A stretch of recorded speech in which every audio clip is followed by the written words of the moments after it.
Beginner's Introduction to the Fretboard. Hi, Mom. Beginner's Introduction to the Fretboard. For all you beginners out there and people that don't know the notes on your fingerboard, this is a lesson on tones and semitones. How tones and semitones work. Basically, you may have heard it as whole steps. Same thing. A tone is a whole step. A whole step is 2 keys on the keyboards or 2 frets on the guitar. A half step is half that. 1 fret on the guitar, 1 key on the piano. We're talking about the guitar, but sometimes it helps to relate to the piano. A fret are these funny little metal wires, if you don't know. These funny little metal wires that go across your fingerboard. And your fingerboard is what you put your left hand down if you're a right-handed guitar player. And you press down behind the fret, and of course that produces a sound. Now, standard, there's lots of tunings on the guitar, but standard tuning for the guitar is E, A, D, G, B, and E. So we're just going to stick with that right now. Of course, the notes will change if you change the tuning that you're using. The notes will change, but the same rule applies. So this is a shortcut, the Colin Daniel shortcut.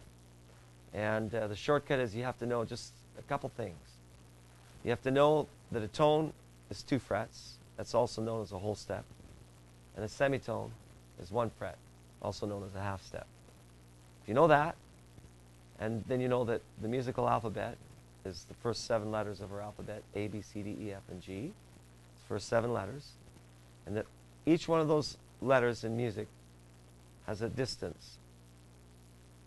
All you've got to remember is that there's only 2 notes in those 7 letters that are a semitone apart.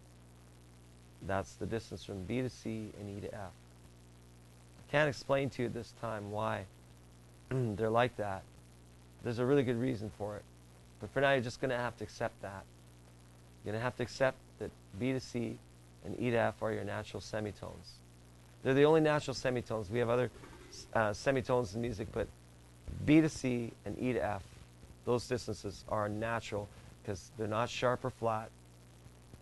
They're unaltered. They're natural. And we're just going to cover the natural notes. We're not going to cover any of the flats or sharps. The flats and sharps are easy to find once you know the natural notes. A sharp is always 1 fret higher, and a flat is always 1 fret lower. If you're on the keyboard, a sharp is 1 key to your right, higher in pitch. Flat is 1 key to your left, 1 key lower. Flat means lower, sharp means higher. But we'll cover just the natural notes. The 7 letters of the alphabet are considered the natural notes because they're unaltered. They're not sharp, they're not flat. Each string on the guitar is like a piano keyboard. We're going to take 1 string at a time using standard tuning again. E, A, D, G, B, and E. You should at least know that before you start this. E, A, D, G, B, and E. 6 strings, 6, 5, 4, 3, 2, and 1. Those are your strings. E, A, D, G, B, and E. There's a reason why we chose those notes to tune the guitar too, but I'm not going to get into that either. This is a shortcut lesson. Just accept the fact that it's E, A, D, G, B, and E. E, A, D, G, B, and E. Yep, really important to remember that. You don't need to memorize much, but you do need to know that. That and all the natural notes in music are a tone apart, except for B to C and E to F. Yep, those are the only 2. If you can remember that, then you're doing really good. Okay, we're just going to take the 6th string. That's an easy string. Everybody knows that one the best, usually. where we start. Standard tuning, this is E. Now what you've got to realize on a guitar is visually, when we go down visually, we're going up in pitch. I will not talk about the visual end of it. I'll only talk about the pitch part of it. So this, in this direction, which visually looks down, I'm going up in pitch. So I'm going to call that up. This is down.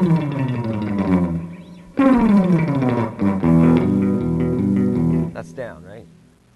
So, oh yeah, sorry, I got carried away there. I shouldn't have done that. Okay. So this is E. And our next letter name up, because obviously we can't go any lower. I mean, we can lower the string by changing the pitch, but we can't go any lower than what we've got right now, which is E. So if this is E, my next natural note is going to be an F. If I press down on this first fret, I've raised this note already a semitone, 1 fret. So if this is E, this has got to be F, because if you remember my funny little rule there, E to F is a natural semitone. So if this is E, that's got to be F, unless you had your guitar fretted by somebody who didn't know what they were doing, then I don't know what note that would be. But this is E, this is F. E is the note we tune our string to, our 6th string to. This is F, 1 semitone higher, 1 fret higher. The next note is a tone, F to G. So if this is F, then this is G. If this is G, this is going to be A, because G to A is also a tone. So this is E, F, G, A. E to F, semitone, F to G tone, G to A tone, A to B is a tone, but B to C is a semitone. There's your C. There's a C. Okay, if that's C, that's D, because C to D is a tone. And this is E. Funny thing, you'll notice on your guitar, if you count, I started with E, and oh yeah, I'm supposed to turn my guitar more this way. The guys are signaling me. Yeah, this is my first time on TV, kids, so don't worry about it. Do I look good? Do I look good? Okay, they're saying I look good. All right, I'm good. Anyways, E to F is a semitone. F to G. F to G is a tone. G to A is a tone. A to B is a tone. B to C is a semitone, right? Because E to F and B to C are the only semitones in their natural notes. If this is C, that's D. If this is D, that's E. Notice I ended at the 12th fret. That's where our note repeats again. That is an octave.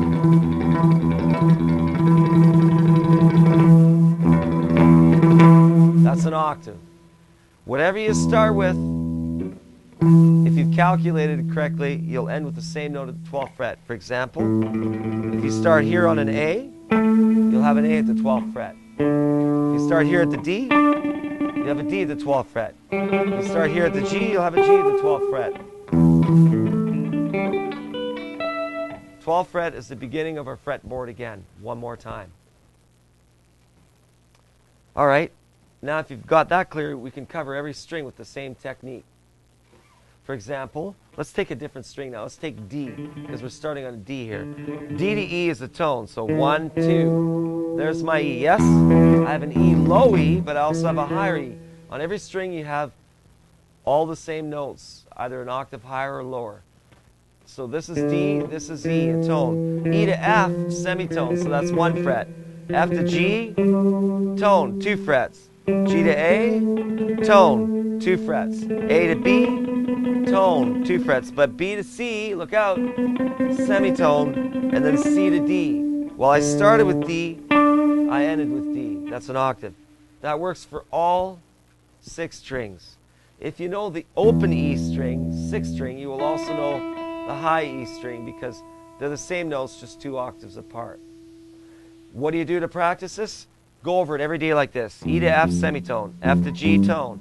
G to A, tone. A to B, tone. B to C, semitone. C to D, tone. D to E, octave. Next string. String number 5. A to B. B to C. C to D. D to E. E to F. F to G. G to A. Watch out for your semitones. Okay. Good luck.